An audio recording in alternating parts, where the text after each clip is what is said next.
Renegades versus the Vipers was the first game up of this week. 22-20 had Sora at the edge of his seat the whole time. What the Fuchs?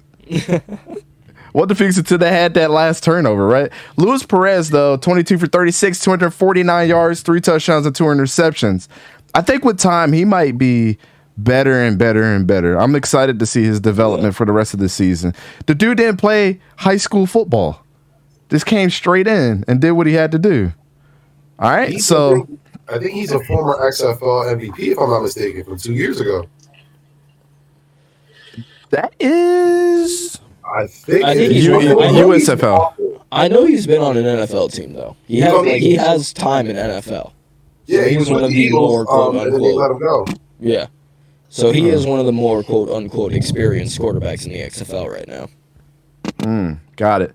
And then the Renegades had 3 turnovers this game, right? No, 3. They had a lot more than that. Best defense and it wasn't 3 interceptions. I had to look up the stats again. We got the stats guru in the house. If you can please correct me, sir. Thank you. It was like 2 pick sixes and then 3 or 4 fumbles. Yeah. Hey, we about to name. Not even exaggerating. Hey, we about to rename Don. He's gonna be Don Blandino, bro. Somebody get the edit ready. Don Blandino going through it. And then instead of like on the monitors being the plays, it's gonna be spreadsheets. It's just gonna be a picture of the XL logo. You're like, hold on. Cam Balaj had 85. Had 85 yards this game. Let's just go around the horn. Sora, we'll start with you since it's your team, man. What you got to say to Rap? I'll try telling you. I mean, it was a close game. Our offense absolutely did nothing. I mean, you could even hear Bob Stoops be like, "We can't even get 1 damn yard."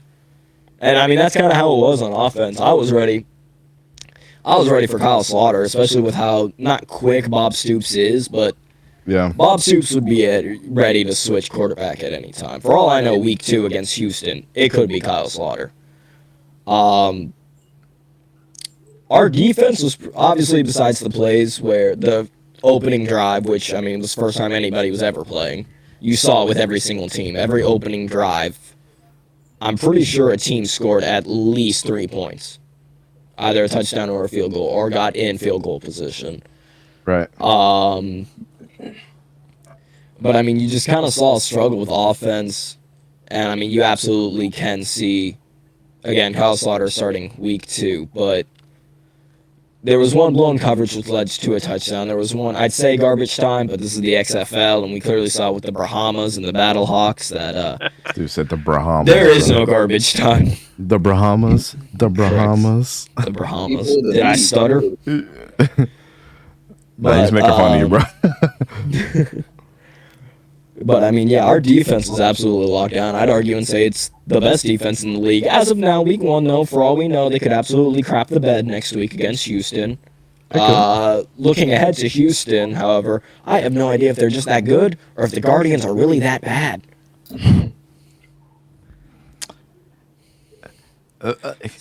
We talking about the Vipers, sir. No, I know. I'm just talking about it in We're going to get general. into that on Thursday.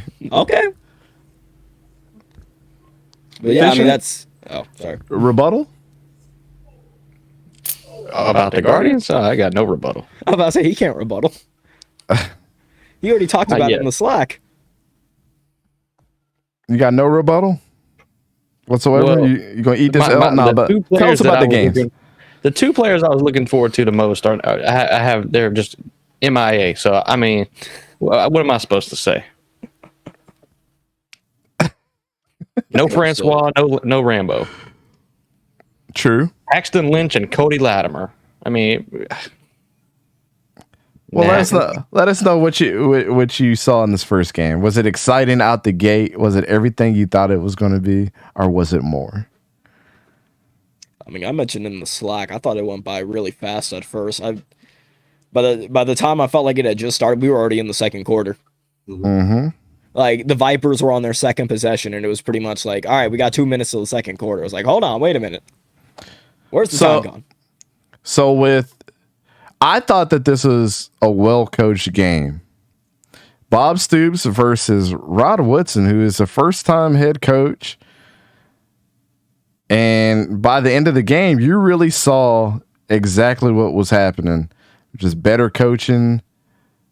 Yeah, I don't know who's the better motivator. I'm not going to get into that because as a coach, you should be able to motivate your team as well. And what better motivator than the dude that used to crunch people in the NFL, Rod Woodson. But Bob Stoops really showed that, hey, at a turn of a page, I got some plays in the playbook. I got some ways to put people in better positions. I mean, the resume speaks for itself. I mean, he won a damn Disney award. I would disagree. 2014. I don't think Stoops was the better coach because if you look at it, if it wasn't for Perez, it would be the Vipers winning. Oh, I'm not saying he was a better coach. I'm just saying that at the end of the game, he had the better coach team. Going into the end of the game, you really saw the experience start kicking in. I think that's the only thing that beat Rod Woodson was Bob Stoops' experience. That's it. I agree with you. Rod Woodson coached a hell of a game, but Don shaking his head. What do you mean? Well, the Vipers abandoned their running game, man. They only rushed 15 times for 25 yards. And so everybody knows Perez is going to throw up the ball. And then you defend the pass, and there you go, 2 picks. You know, I think that could have been coached a lot better. I mean, 22 passes completed versus 15 runs, close to a balance, but if it's just too pass heavy, throwing for 249 yards and only rushing for 25. Do you think they got a little bit excited about what they saw in Luis Perez? Exactly. I think they spread out their run game too much. It was 5 different guys getting the ball instead of true. 1 or 2. True. That was a big And again, issue they just kept fumbling. And they started out with 5 D linemen, and Perez was just eating them up. And then they eventually pulled one off and was rushing 4, and that's when they kind of started stopping him. And then he started throwing picks, and it went all downhill from there. Let me tell you. Actually, Manny, go ahead and get into it. What's your breakdown? I'm gonna go ahead and get into what I got to say. It was a really, really close game. Just a lot of defensive turnovers for the Renegades, a couple touchdowns for them. The Vipers, to me, they played a good first half, and then I don't know what happened in the second half. The Renegades just capitalized on what opportunity they had. And like you said, Luis Perez, he didn't play that bad, I felt like, in the first half. I thought he did really, really well. And then he started throwing picks. Yeah, bro, it sucked. But, yeah, it was a really good one for him. So the thing that I'll say about this game, and I don't know if you guys agree, but when I looked over to my wife and that whole comeback happened, just the whole game was exciting. From Luis Perez, from the Renegades defense stepping up, and then from the get and coming out at halftime, both teams just scoring at will, whether it was field goals or touchdowns. We got it all, and we got to see some of those extra point things on display as well. And this was the best game that they probably could have prayed for to happen their first game out. This one right here. And it's even better that the Renegades won a close game because of Bob Stoops being the poster child for Arlington, because he was the Renegades coach last time. So this is what people are expecting. I don't think anybody outside of the people that were rooting for the Vipers, aka Rep, didn't expect this not to be a Renegades win. Now moving forward, they definitely got some issues, but also it was great that the score was 22-20 going into this thing. Because if you put both of them things together, and whatever kind of math that you want to do, it'll spell out 2024 times 2 at the end. So, Wait, what? go ahead. I was gonna say, was that big defensive lineman, the guy that got the pick, the first pick 6? Did he get the other one too, or was it the cornerback? No, that was Devontae Bosby. Okay, that's the cornerback.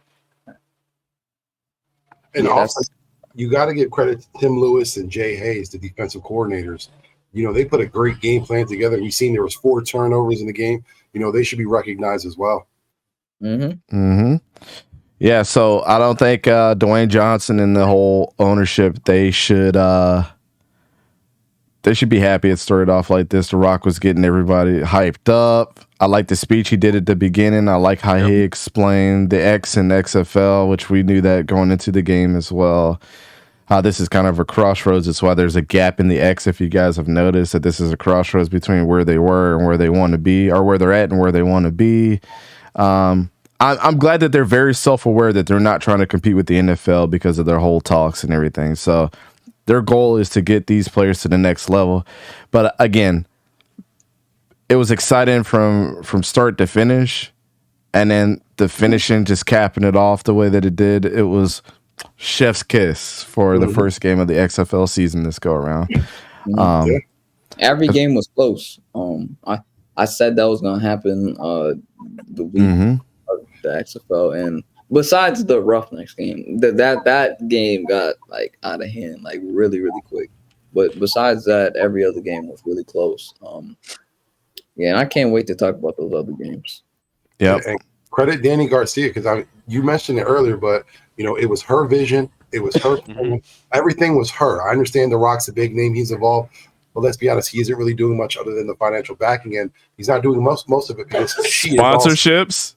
Yep. The relationship he had with Vince to get this thing bought. Yep. And his money. But she's doing all the legwork in the background, is doing a great job. And I won't be surprised if we see Danny Garcia in the NFL becoming the first female owner. Ooh. Ooh. There's a lot of teams that could use some owners right now, people that are leaving. Hey. If she can get an entire league together, imagine what she can do with one team. Yeah. Commanders, for sure. Commanders definitely need a damn owner. Definitely. Hey, all 15 of you guys watching, we're going to do another giveaway here in the future. Maybe 2 free tickets to a game of your choice. Maybe a t-shirt. Maybe a hat. Maybe I'll make Don buy a hat. No, just kidding. It's an inside joke. Maybe we'll ship Manny to your front door. You can borrow him for a day. So, looks like I messed up on my graphic here because I made it twice. Arlington, 2 defensive touchdowns, and both of them were pick sixes. Yep. Crazy.